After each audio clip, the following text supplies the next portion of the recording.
Gerai, sveiki gerbėmieji, tai iš tikrųjų su mumis šiandien yra Žilvinas Svitojus, jį Lietuvoje visi pažįsta, visi. Teisingai? Jo. Tai gerai, kas iki šiol mus žiūri ir dar nepažinojo, tai vis dėlto aš teisus, jau pažįsta. Ir Žilvinas, aš pabandysiu iš savo pusės pristatyti, kaip tai matau, paskui tu truputį apie save, ne? Tai iš tikro mes tapom labai artimi draugai po Pokrovsko įvykio, kur Žilvinas mums padėjo nuvaryti visureigį Ukrainos kariams. Ir vairas buvo dešinėje pusėje, man tai labai neįprasta tokias mašinas vairuoti ir aš suprantu, kaip jisai vargo tos kelionės metu. O pas mus Lietuvoje Žilviną aš matau kaip didelį paramos Ukrainai, kaip čia pasakyti, ne tai, kad savanori turi savo, papasakosiu daugiau, VŠI, ar VŠI vadinasi, paramos, ar fondas, grubiai tariant. Taip. Tai apie tai papasakos jums daugiau, tikiu, kad galbūt kažkas iš jūsų tikrai panorės paaukoti vieną kitą pinigą. Ir taip pat Žilvinas, kiek žinau, yra labai didelis istorijos žinovas, taip? Lietuvos, Baltarusijos, Lietuvos, Lenkijos. Tai apie tai padarysim atskirą įrašą. O šiandien Žilvinas pristatys pats ir iš tikrųjų norėsiu Žilvino paklausti, arba tiksliau, kad jis papasakotų jums savo patyrimus iš to smūgio Iskanderais Pokrovske. Tai apie savo veiklą gal kažkiek. Iš tikrųjų sunku kažkaip pripratęs labiau kalbėti apie ką kitą, apie Ukrainą, apie kaip Rusija vadinat jūs savo žiūrovų? Aš tai Kacapais vadinu. Kacapais. Tai vat apie Kacapstaną ir net nežinau nuo ko pradėti, tiesiog galbūt nuo to, kad prasidėjus invazijai kokią savaitę, nežinau, neradau savo vietos, nežinau kur pasidėti, mažai miego, nuo ryto iki vakaro darbe žiūrėjau naujienas ir taip toliau. Ir paskambino draugas ir pasiūlė važiuoti į Ukrainą. Nuo to faktiškai viskas ir prasidėjo. Vėliau buvo planas netgi kariauti, kai jie paskelbė apie legioną, to antrojo tarptautinio legiono sukūrimą. Tai irgi ten atskira viena ilga istorija apie tai, kaip aš šarvuotą liemenę, šalmą savo pirkau ir vežiausi, bet gal ne šį kartą. Išėjau iš darbo, pradėjau važinėti į pasienį, vėliau Lvivas, toliau Kijevas, didėjant ratui žmonių, pažintims, su kariais bendravimas ir taip toliau. Ir taip gavosi, kad pradėjom važinėti į pafrontę ir nuo to momento Donbasas yra faktiškai vos net treti namai, jeigu taip galima būtų sakyti, pagal praleidžiamą ten laiką, nes jau bus turbūt šis mano sekantis važiavimas 32 į Ukrainą. O per tą laiką daug įvairiausių dalykų yra nutikę ir gerų, ir blogų, natūralu, ir ypatingai blogų. Ir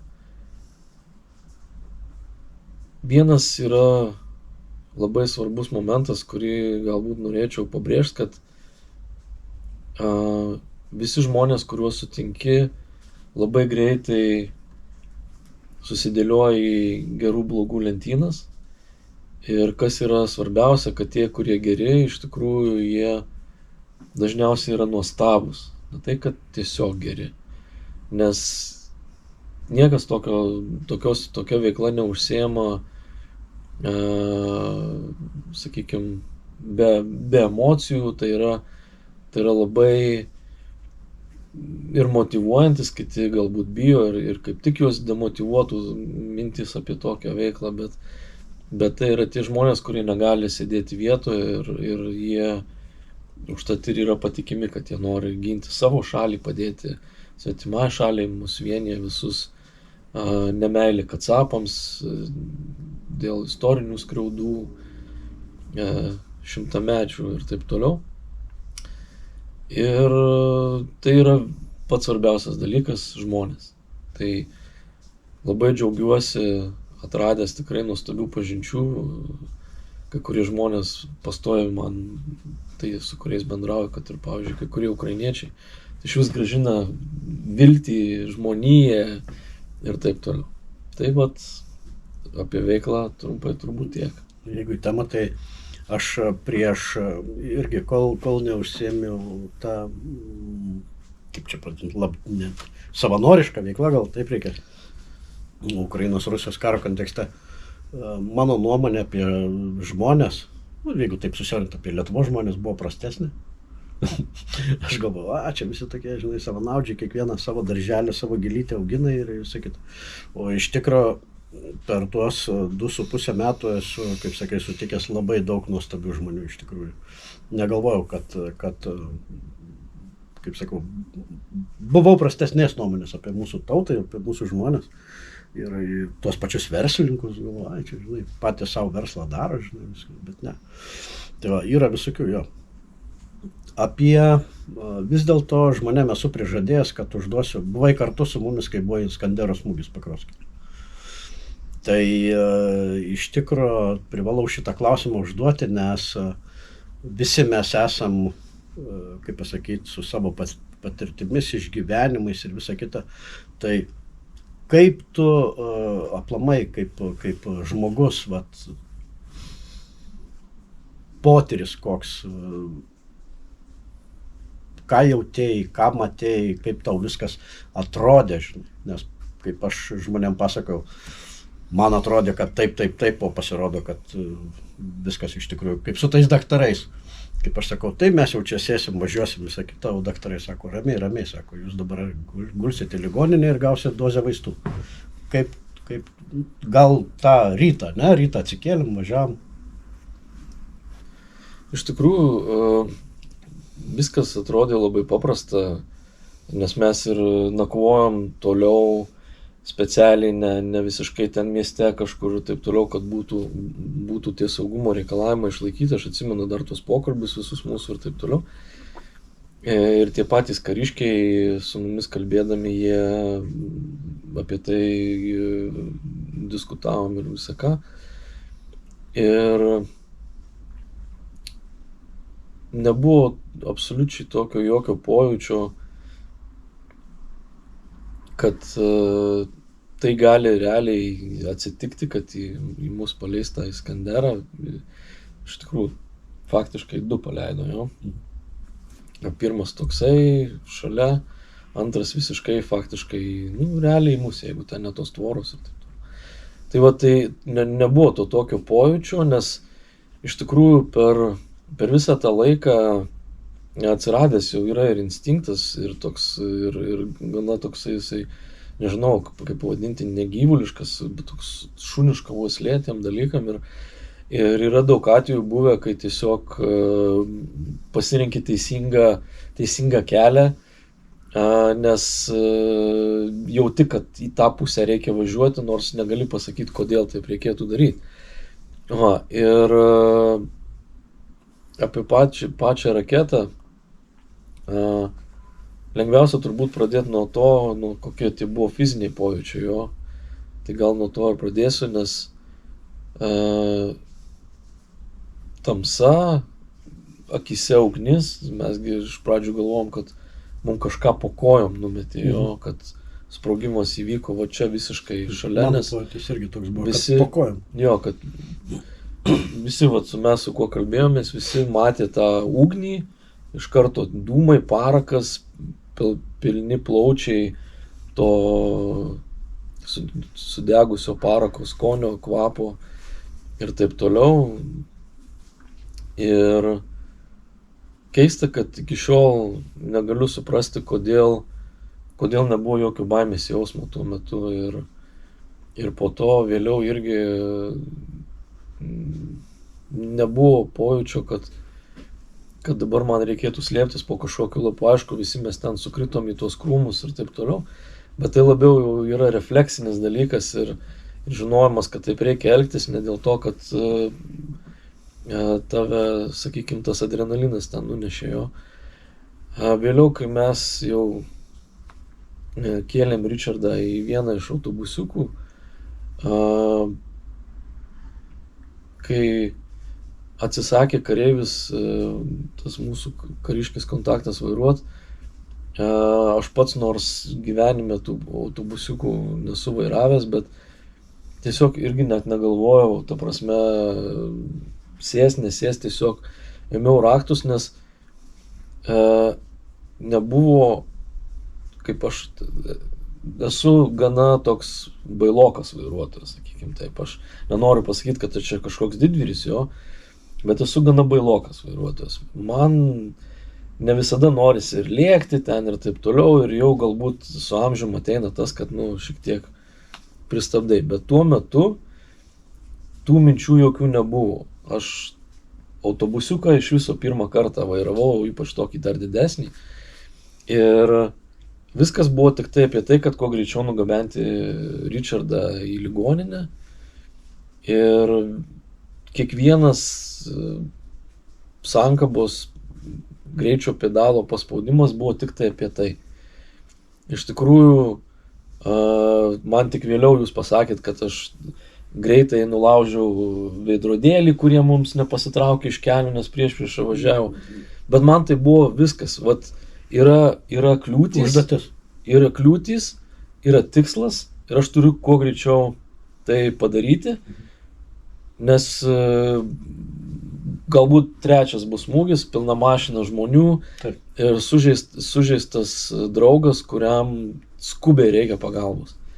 Tai vat, tas visas važiavimas, rėkimas ant tų vairuotojų, policija ar dar kažkas kaip autoritetas irgi nebeegzistavo, nes tai buvo eilinį kartą tik tai fonas, kuris arba tau trukdo, arba tau padeda. Taip. Nebuvo visiškai kito jausmo. Ir nežinau, kiek mes laiko važiavom, bet atrodė, kad kokias 5 minutės nuo tos sprogimo vietos mūsų, kur mes iškraudinėjom, iki pat ligoninės, praėjo gal 5 minutės. Man taip atrodo, aš nežinau, kiek mes laiko važiavom, iš tikrųjų. 10, jeigu neklystu. Galbūt. Va. Bet čia, žinai, su tais visais apsisukimais, tengi buvo rovėmi priekį, neišėjo pravažiuoti, ten degė kažkas, tai sukritę, neatsimenu, aš gale sėdėjau, tai priekį. Aš žinok, va tokių detalių neatsimenu, aš atsimenu tik tai, kad jeigu aš važiuoju, tai viskas tvarkoja, jeigu kažkas maišo, tai va tai jau strigė tas žmogelis, kur irgi panikuoja, galbūt jis važiuoja prie savo namo, čia stoja vienoje eilėje policija, mes važiuojam kita, jisai iš priekio važiuoja, mes su švyturėliu, visa mašina sudaužyta nuo sprogimų ir jis dar nori pravažiuoti, mes ten jam rėkiam, keikiamės ir taip toliau, bet jis vis tiek nusprendžia važiuoti. Tai vat tokie dalykai galbūt užsifiksavo, nes visa kita tiesiog išnyko.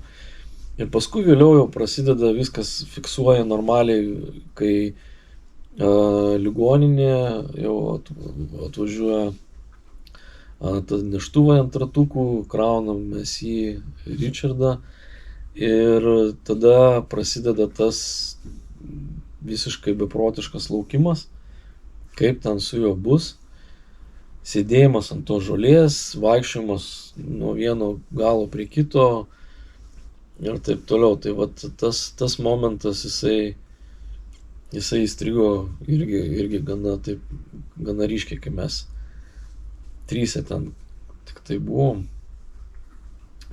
Ir tie pokalbiai, iš karto diskutavimas apie viską, visi ganėtinai ir susikaupę, bet tuo pačiu metu ir pasimetę, nes neaišku, kas bus toliau. Ne su mumis, o būtent su Richardu. Ir tokiai situacijai aš atsidūriau pirmą kartą ir visi mes atsidūrėm pirmą kartą, tas sprogimas toks, bet beje, tu labai gerai nupasakai ir jeigu žmonėm kiltų klausimas, kodėl kariai nebijo šturmuoti, pavyzdžiui, apkasų, ne? Kai žino, kad eina link priešo, kuris yra ginkluotas, kuris bandys juos nužudyti, tai tu labai vaizdžiai nupasakai tą situaciją, todėl kad karys yra susitelkęs į užduotį. Jis eina ir negalvoja, kad aš dabar mirsiu, aš dabar žūsiu, čia mane dabar peršaus, ne. Karys dabar galvoja, aš iššoviau ką tik 3 šūvius, pas mane dar yra, mano ginklo būklė tokia, man reikia saugoti kairį kampą, kur yra mano draugas Žilvinas arba Marius. Tiesiog, kai dirbi savo, nėra kada bijoti. O bijojimas ateina po to, vėliau. Visiškai sutinku, jo. Kai tu permąstai, kai mus jau po to, kai visų pirma, kai tu atėjai, pasakei, kad, žinot, Richardui koją nupjovė. Tai vat, po to momento supranti tą situaciją ir tai yra, nežinau, tas tavo, ta žinia, kurią tu tada pasakei, ji užbraukė absoliučiai viską, visus kitus dalykus, kurie įvyko toje kelionėje. Prasme, niekas nesvarbu. Aš atsimenu vieną savo pirmų kelionių, kai aš važiavau daug detaliau negu dabar šitą po 2,5 metų, nes tai yra toks stiprus emocinis sukrėtimas, kad tu ką tik tai prie Donecko riboženklio su tuo žmogum kėlė vėliavą Lietuvos, jo. Visi vaikšto, jisai pats ralistas ir taip toliau, kalnuose vairavo, ten juokeisi, kaip kažkas bijo, jis profesionalus vairuotojas ir taip toliau, ir staiga tu sužinai, kad jam nupjovė tą koją. Tai buvo didesnis sukrėtimas už tą raketą, tai jos ta pasekmė. Aišku, paskui ieškojimas kito Richardo, kuris su sužeista ranka ir savo fotografavimu kažkur dingęs porai valandų, ir tada pradedi galvot, ar jis nuėjo fotografuoti duobės, galbūt įkrito jis į tą duobę, gal ten jį kokie SBU pagavo fotografuojant, ką nereikia, irgi visą tokį neaiškų tipelį. Tai ir tas momentas toks labiau comic reliefas, dramatinė pauzė pasijuokti. Bet iki šiol vis pagalvoju apie tą momentą, apie tai, kad jeigu mes būtume jį nuvežę į kitą ligoninę pas kariškius, o ne pas civilius, jeigu mes būtume tiesiog neklausę įsakymų, o tuo metu elgėsi kažkaip kitaip, kas, aišku, natūraliai neįmanoma, nes visų pirma, nesam susidūrę, nesam ne vietiniai, o vietinis plus kariškis mums sako, važiuojam tenai. Tai čia yra ganėtinai toksai, iš tų atvejų, kur lieka, ta kertinė, kaip sakoma, ta šerdinė core memory, kur tau įsispraudžia į smegenis ir tai liks su tavim amžinai, galbūt bus blogesnių dalykų kažkokių, bet tai vis tiek jau yra tavo viena iš kertinių tokių atminties dalių. O tada važiavimas naktį į Dnipro, į ligoninę, ten vėlgi ateina jau kažkoks atoslūgis to pačio adrenalino. Ir tada aš iki šiol galbūt taip iki galo ir nesuvokiu, kas tiksliai vyko, nes yra daug įvairiausių teorijų, minčių, visi turi savo kažkokius taip pasvarstymus šito klausimu. labai nesinori galvoti, kad tos raketos buvo skirtos specialiai mums visiems, jo. Bet apsvarstant visus dalykus ir turiu jau ganėtinai, sakykime, tos patirties bendrai, nes daug rašau, analizuoju, pats važinėjau, bendravimas ir saugumo visi protokolai ir taip toliau, galų gale elgesio paradigmos tų pačių kacapų, jos vis tiek verčia daryti išvadą, kad pirma raketa buvo paleista į mus, tačiau reikėjo prisitaikyti, dėl to pataikė truputį toliau. Tada korekcija jau galbūt iš drono, kuris skraidė virš mūsų, faktiškai 20 metrų nuo mūsų, tai yra kaip tokiam. Į tašką, kaip sako. Į tašką mes turėjom visi žūt, bet išgelbėjau tai, kad buvo didelis pastatas visų pirma, kuris ten išnyko, tas geležinkelio medžiai, ta gelžbetoninė 2 metrų sovietinė tvora, automobiliai, ir vis tiek kažkas neteko kojos, galėjo visi ten iš tikrųjų mirti. Tai vat, jeigu nesėkmingai susiklostė aplinkybės, tai gali būti, kad ten mūsų net nebūtų radę iš viso. Mes tiesiog čia nekalbėtume. Ten būtume dingę be žinios, sakykime taip. Tai tiek, bet jeigu sekantis klausimas būtų apie tai, ar bus baisiau važiuoti, ar dar kažką, nemanau. Pradedi tai daryti ir žmonės, su kuriais tu bendrauji, jie kasdieną tokiais dalykais rizikuoja.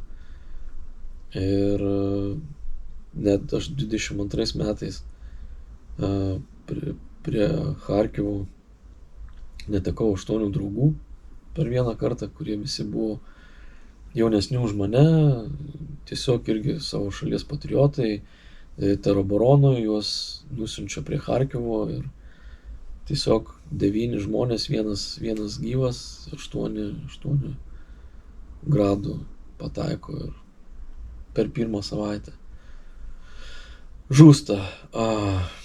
Arba nuvažiuojam pas gruzinus, jau grinai, kurie šturmo batalionas, bet juos ten laikinai kaip pėstininkus pozicijom laikyti buvo nusiuntę, susipažįsti su jų vadu, nes jau ne pirmą kartą atvažiuoja, jis pats nusprendžia atvažiuoti. Ir po savaitės sužinai, kad jį kacapai ten kažkokiais chemikalais apnuodijo ir jam čia išdegė visas kvėpavimo takai, visi ir taip toliau. Ir nežinai, ką sakyti, su kuo kalbėti ir taip toliau. Tai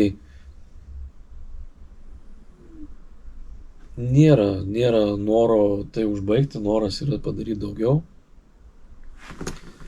Ir manau, kad ne vienas iš mūsų, kurie ten buvo, nenori dabar staiga mesti ir sakyti, žinot, tai per pavojinga, aš tik dabar suvokiau, kad tai gali būti ir mums pavojinga ir aš ten nebevažiuosiu.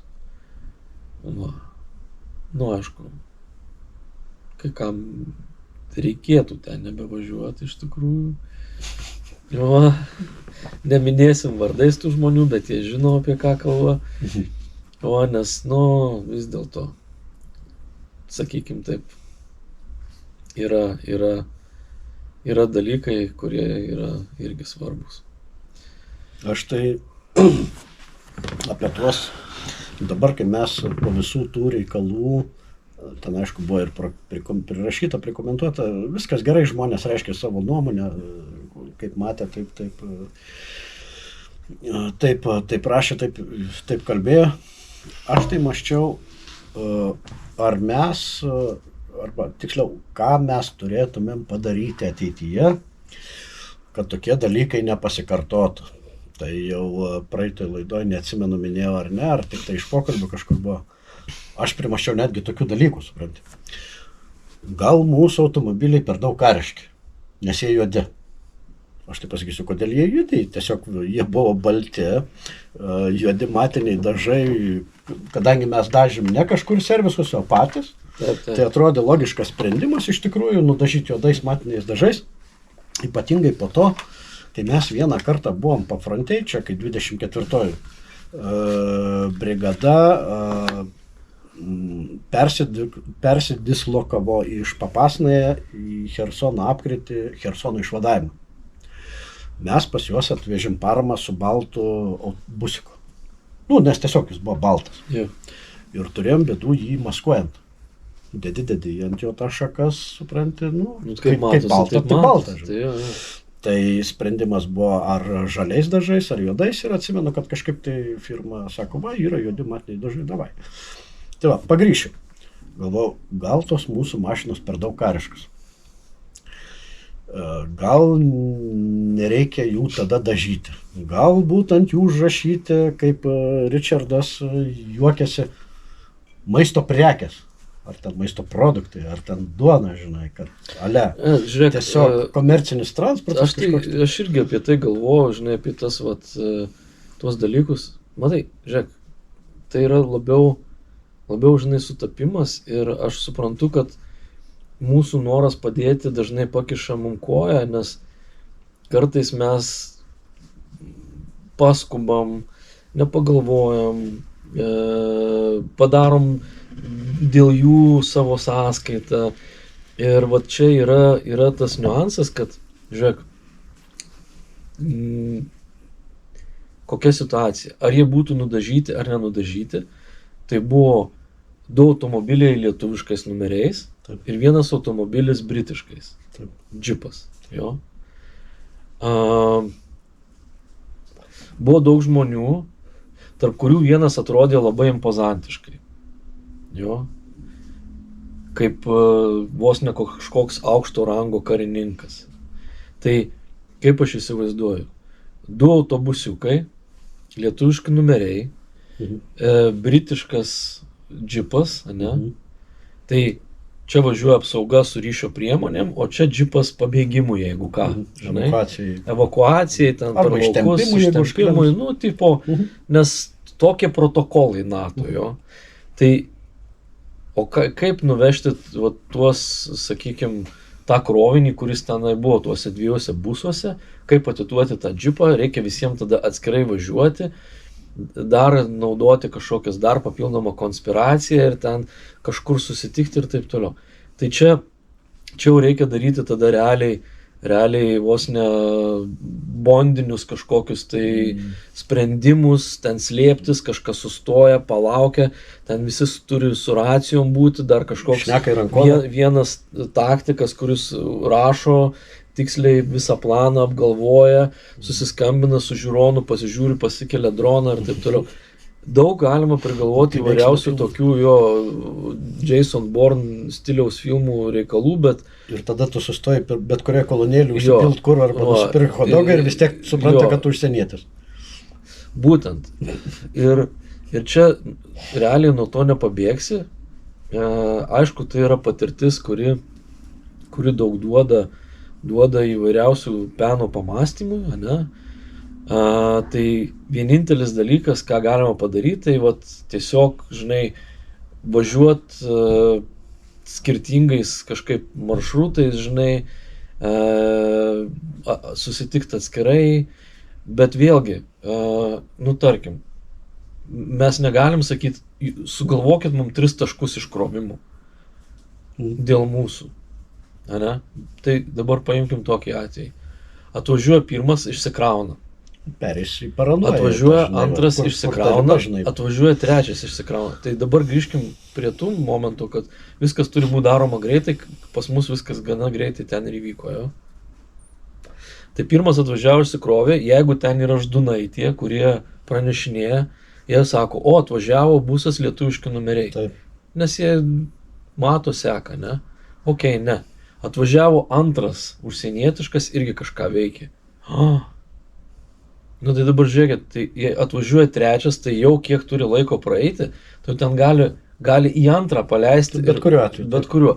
Tai kaip tiksliai elgtis ir kas gali numatyti absoliučiai visus variantus, tai yra neįmanoma. Galų gale ta parama taptų labai super sudėtinga iš logistinės pusės, nes kariai sakytų, tai gal jūs jau neveškite, jeigu jūs taip čia, žinai, su tokiais cirkais. Jiegi pas juos tas pojūtis, tos mirties, baimės, grėsmės, to viso karo, jisai jau visiškai kitoks, pas juos nudilęs jisai jau yra.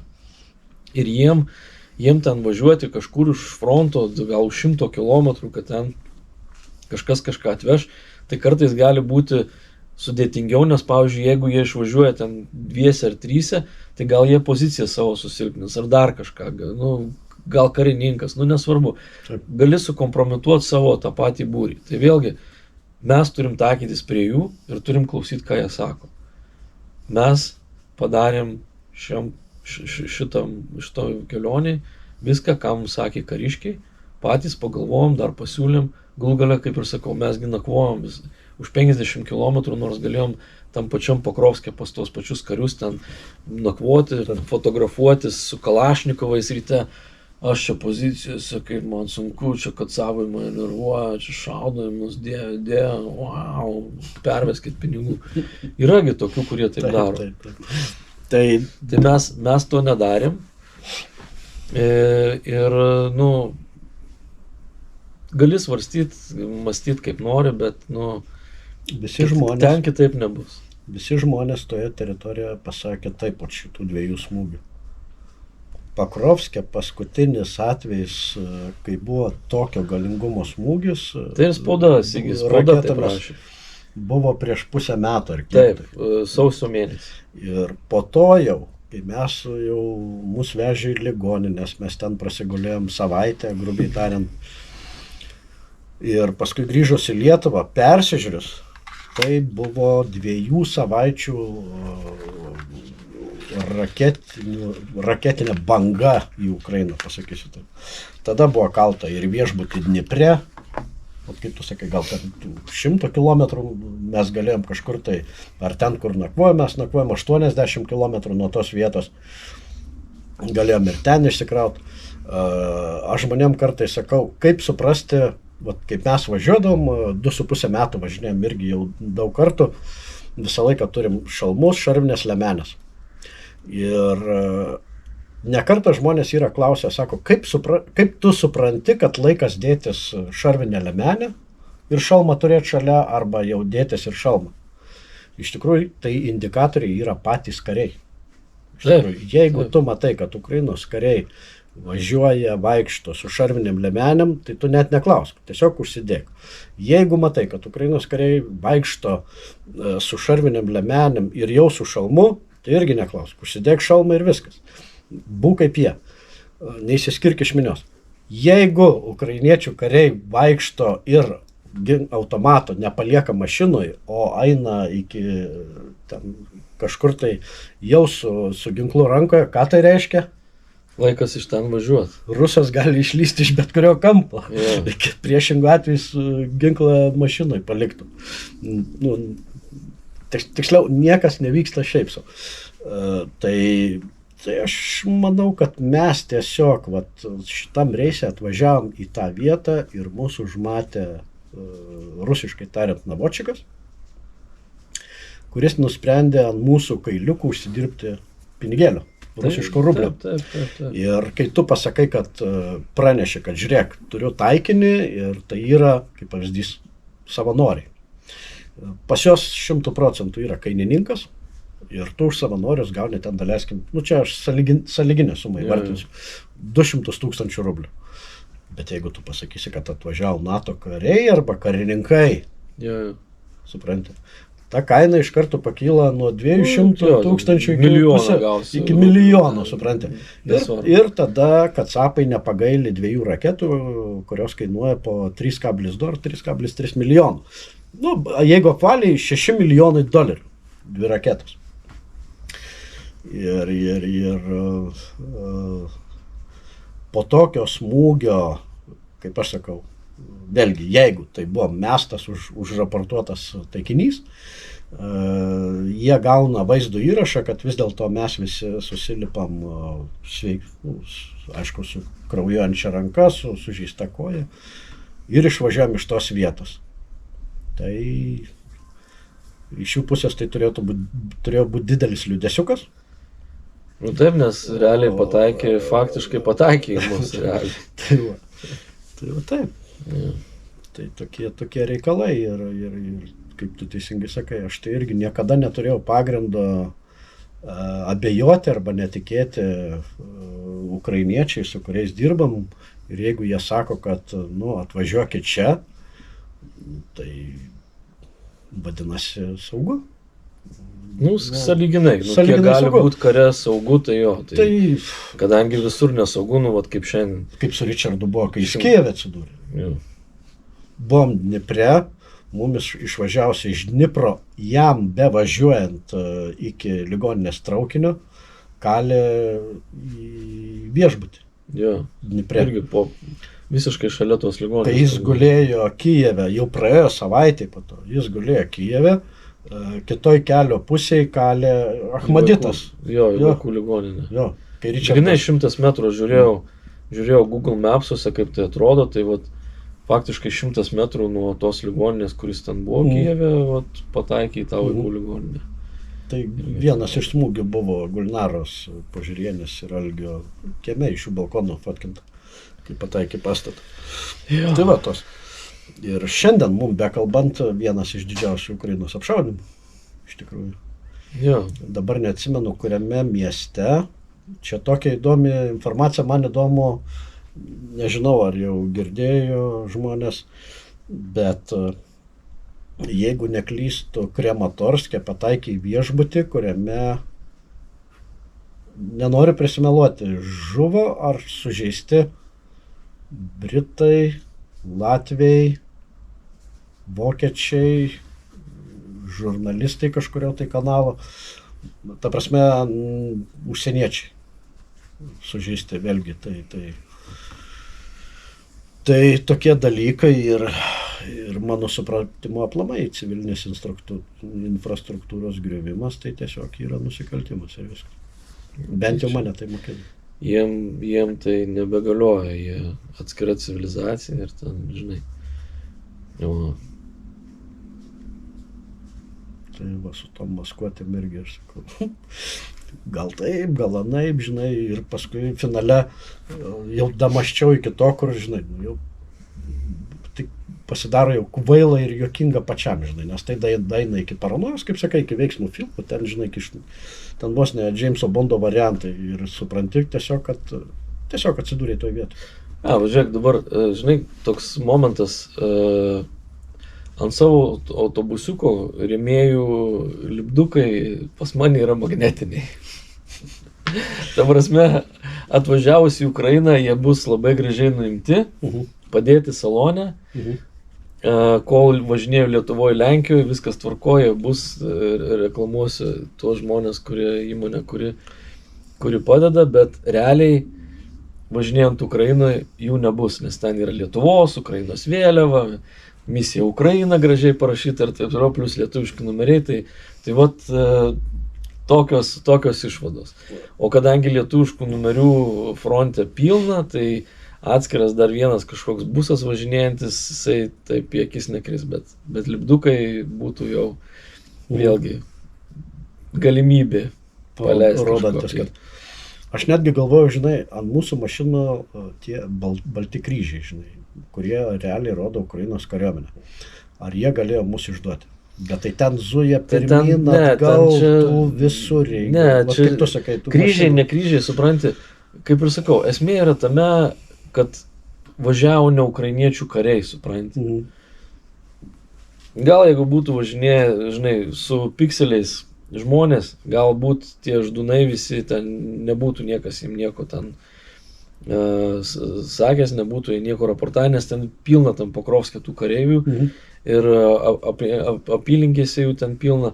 Tai tie kryžiai absoliučiai nieko nereiškia. Reiškia tai, kad tais automobiliais, kurie užsienietiškais numeriais atvažiavo žmonės, kurie akivaizdžiai yra ne kariški ir ne ukrainiečiai. Man tik tai tame. Pati siūlosi versija, kad tiesiog tas taikinių nurodytas Navočikas rusiškai norėjo užsidirbti gražią babkę ir viskas. Kai kurie iš piktumo tai daro, vat, kaip, žinai, kaip tam pačiam Richardui guli žmogus po raketinio sužeidimo, gydytojas jo klausė, ko jūs čia važinėjate. Ko čia važinėjate? Nu, tai ta prasme, tai apie ką mes kalbam. Prasme, paėmė žmogų, nupjovė koją. Tai vėlgi, čia atskira tema, nežinau. Nenoriu į tai leistis dabar diskutuoti, bet vėlgi. Dar galima bus tai kalbinti ateityje kitokiamis temomis? Tai jo, aišku. Tai pabaigai, nežinau, ar turi, gal ir turi, bet vis tiek duosiu. Ne, opforo neturiu. Opforo, kaip rusai sako, kažkokia pikta kiaulė, su raudonom akim. Antsiva, kaip prisiminimą. Dėkui. Nice. Labai gerai. Ačiū ir iki kitų susitikimų.